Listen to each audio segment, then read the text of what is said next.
ಪೊಲೀಸರ ಮುಂದೆ ನಮ್ಮ ಲಿಂಗಾಯತ ಪಂಚಮಸಾಲಿಗಳು ನ್ಯಾಯ ಕೊಡ್ರಿ ಅಂತ ಹೇಳಿ ಹೋರಾಟ ಮಾಡಿದ್ರೆ ಒಬ್ಬ ಪೊಲೀಸ್ ಅಧಿಕಾರಿ, ಆ ADGP ರ್ಯಾಂಕಿನ ಅಧಿಕಾರಿ, ಬಿನ್ ಡ್ರೆಸ್ನಲ್ಲಿ ದುರಂಕಾರದ ಅವ್ನು ನೋಡ್ಬೇಕಾಗಿತ್ತು. ಆ ಅಧಿಕಾರಿಯ ಸೊಕ್ಕು ದಿಮಾಕು ನೋಡ್ಬಿಟ್ರೆ ಅವನೇನು ಅಧಿಕಾರಿಯೋ ರಾಕ್ಷಸನೋ ಹಂಗಾಗ್ತದೆ. ಮೊನ್ನೆ ಕೋರ್ಟ್ ಹೈಕೋರ್ಟ್ನಲ್ಲಿ ಆಗ್ತಾ ಇದೆ, ಅದಕ್ಕೆ ಶಾಸ್ತಿ ಆಗ್ತದೆ. ಅವ್ರು ಎಲ್ಲೂ ಹೋಗೋದಿಲ್ಲ. ರಾಷ್ಟ್ರೀಯ ಮಾನವ ಹಕ್ಕಕ್ಕೂ ನಾವು ಕಂಪ್ಲೇಂಟ್ ಕೊಟ್ಟಿದ್ದೀವಿ.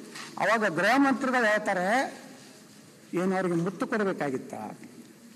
ಹಾಗಾದ್ರೆ ಉದಯಗಿರಿ ಪೊಲೀಸ್ ಸ್ಟೇಷನ್ನ ಹಕ್ಕು ಪೊಲೀಸರನ್ನ ಪೊಲೀಸ್ ಸ್ಟೇಷನ್ ಸುಡ್ತಿದ್ನ ಅಂತ ಹೇಳಿ ಒಬ್ಬ ಮತಾಂಧ ಭಾಷಣ ಮಾಡ್ತಾನಲ್ಲ, ಏನು ಕ್ರಮ ತಗೊಂಡ್ರಿ ಸರ್ಕಾರ?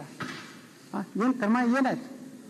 ಒದ್ದು ಲಿಂಗಾಯತ ಸಮುದಾಯದ ಬೇಡಿಕೆ ಬಿಡಿದ್ರೆ ದನಕ್ಕೆ ಹೊಡೆದಂಗೆ ಹೊಡೆದ್ರು, ಮನುಷ್ಯತ್ತಿಲ್ಲಾರ್ದಂಗೆ. ಅವನು ಯಾವ ಗಡೇಕರ್ ಅಂತ ಪೊಲೀಸ್ ಅಧಿಕಾರಿಗೆ 10,000 ರೂಪಾಯಿ ಬಹುಮಾನ ಕೊಡ್ತಾರೆ ಸರ್ಕಾರ. ಅದೇ ADGP ಘೋಷಣೆ ಮಾಡಿದ ಮರುದಿವಸನೇ. ಇದು ಆಡಳಿತ ವ್ಯವಸ್ಥೆ. ಯಾವುದೋ ಒಂದು ಜನಾಂಗಕ್ಕೆ ತನ್ನ ಏನು ಮಾಡಲ್ಲ. ನಾನು ಸಾಕ್ಷಿ ಇದೆ. ನಿಮಿಷ ಇಲ್ಲ, ನೀವು ಅವನಿಗೆ ಮುತ್ತು ಕೊಡ್ಬೇಕಾಗಿತ್ತ ಅವ್ರಿಗೆ ಅಂತ ಹೇಳಿದ್ದು ಯಾವ ನಮಗೆ. ಆದ್ರೆ ಉದಯಗಿರಿನಲ್ಲಿ ಏನು ಮುತ್ತು ಕೊಡಕ್ ಹೋಗಿಲ್ಲ.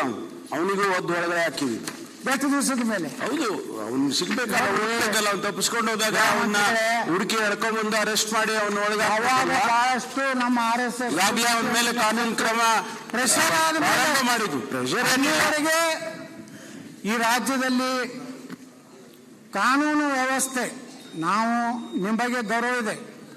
ನಾವೇನು ಗೃಹ ಮಂತ್ರಿ ಪರಮೇಶ್ವರ್ ಸಾಹೇಬ್ರ ಬಗ್ಗೆ ನಾವೇನು ಹೇಳ್ತಾ ಒಟ್ಟಾರೆ. ಯಾಕಂದ್ರೆ ಸಿಟಿ ರವಿ ಪ್ರಕರಣದಲ್ಲಿ ನಡ್ಕೊಂಡಂಥ ರೀತಿ, ಒಬ್ಬ ಪೊಲೀಸ್ ಕಮಿಷನರ್ ಬೆಳಗಾವಿ ತನ್ನ ಸಿಟಿ ಲಿಮಿಟ್ ಬಿಟ್ಟು ಖಾನಾಪುರ ಪೊಲೀಸ್ ಸ್ಟೇಷನ್ನಲ್ಲಿ ಹಿಂಗೆ ಫೋನ್ ಹಿಡಿದವ ಯಾರ ಜೋಡ ಮಾತಾಡ್ತಿದ್ದು ಗೊತ್ತಿಲ್ಲ. ನಿಮ್ಮ ಜೋಡ ಮಾತಾಡಿ ಎಲ್ಲ ತಮ್ಗೆ ಗೊತ್ತಾಯ್ತು. ಅವ್ರು ಯಾರು ಡೈರೆಕ್ಷನ್ ಕೊಡ್ಲಾಕತ್ತಿದ್ರು ನೋಡ್ರಿ. ಒಬ್ಬ ಶಾಸಕನ ಪರಿಸ್ಥಿತಿನೇ ಈ ರೀತಿ ಆದರೆ ಆ ಪೊಲೀಸ್ ಕಮಿಷನರು ಅವ್ನು ಹಿಂದೆ ಇತಿಹಾಸ ಸರಿ ಇಲ್ಲ. ಗಲ್ಪುಲಿಗೆ ಏನೇನು ಮಾಡಿ ಬಂತಾರೆ ನೀವೆಲ್ಲ ಮಾಹಿತಿ ತರಿಸ್ರಿ ಆ ಅಧಿಕಾರಿದು.